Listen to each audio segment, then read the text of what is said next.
Clay, qui est donc le double de Lillian, est un enfant star d'Hollywood. Son plus grand succès fut le rôle d'un enfant vivant dans un cirque lorsqu'il avait 11 ans, American Circus.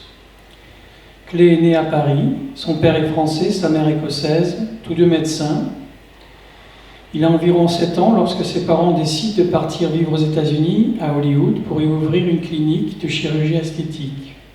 Ils font rapidement fortune auprès d'une clientèle d'acteurs et d'actrices et de producteurs. Clay est alors remarqué par un producteur et il est propulsé dans l'industrie cinématographique hollywoodienne.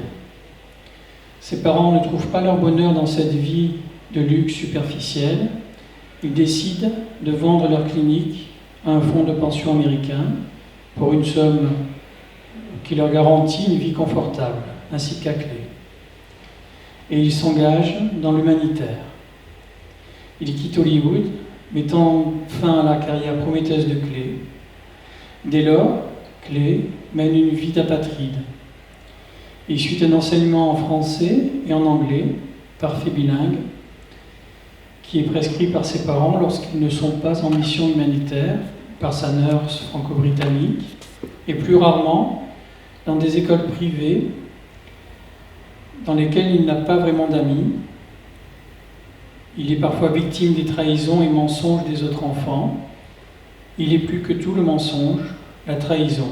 Il désire rencontrer quelqu'un qui restera toujours auprès de lui.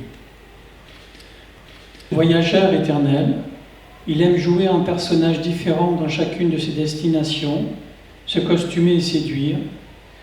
Relations superficielles et brèves, auxquelles le plus souvent, ce n'est pas lui qui met fin. Il poursuit ainsi son rêve d'acteur, individualiste, inconséquent, incapable de donner une dimension collective au rôle de l'acteur, qui est celle d'aider les autres à rendre visibles leurs fantômes profonds pour les dépasser. Clay vient à Édimbourg car il aime cette ville, à la fois charmante et étrange, et pourquoi pas y faire une nouvelle conquête, avant de retrouver ses parents, qui vivent à présent isolés dans le nord de l'Écosse, où il passe une douce et paisible retraite à l'écart du monde. Là où ils vivent, il n'y a pas de réseau mobile.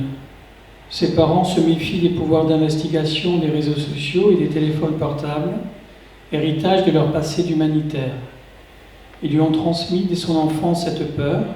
Clay n'a pas de téléphone portable, il n'est pas présent sur les réseaux sociaux, il mène une vie en marge du monde numérique.